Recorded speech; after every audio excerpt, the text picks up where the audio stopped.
Super star Mahesh Babu గురించి ప్రత్యేకంగా చెప్పాల్సిన పని లేదు. నటనలోనైనా, సమాజ సేవలోనైనా బాబు ముందుంటాడు. చిన్నపిల్లలకు సంబంధించి ఫ్రీగా గుండె ఆపరేషన్లు చేయిస్తారు. కానీ చేసే సేవలను ప్రచారం చేసుకోరని అభిమానులు చెబుతుంటారు. అయితే ఇప్పటి వరకు సూపర్ స్టార్ మహేష్ బాబు ఫ్రీగా 4500కు పైగా చిన్నారులకు హార్ట్ ఆపరేషన్స్ చేపించారు.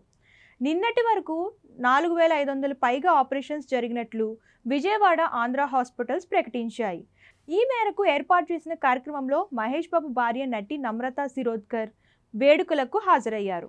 అంతేకాక ఏపీలో మదర్స్ మిల్క్ బ్యాంక్తో పాటు బాలికలకు ఉచితంగా గర్భాశయ క్యాన్సర్ టీకాలను అందించే కార్యక్రమాన్ని నమ్రత ప్రారంభించారు.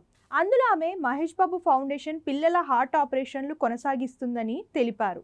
కాగా చిన్నపిల్లల గుండె ఆపరేషన్లకు సంబంధించి గతంలో మహేష్ బాబు బాలకృష్ణ షోకు వచ్చిన సందర్భంగా వివరించారు. తన కొడుకు గౌతమ్కు కొన్ని ఆరోగ్య సమస్యలు తలెత్తడంతో ట్రీట్మెంట్ చేయించామన్నారు. అప్పుడు మా దగ్గర డబ్బులు ఉన్నాయి కాబట్టి సరిపోయింది, లేని వారి పరిస్థితి ఏంటని ప్రశ్నించుకున్నట్లు తెలిపారు. అప్పటి నుంచి చిన్నపిల్లల గుండె ఆపరేషన్లకు సాయం చేస్తున్నామని మహేష్ బాబు షోలో చెప్పారు. ప్రస్తుతం 4500కు పైగా చిన్నారులకు హార్ట్ ఆపరేషన్స్ వార్త నెట్టింట వైరల్గా మారింది. నువ్వు నిజంగా దేవుడు సామి అంటూ నెటిజన్స్ సూపర్ స్టార్ మహేష్ బాబును కొనియాడుతున్నారు.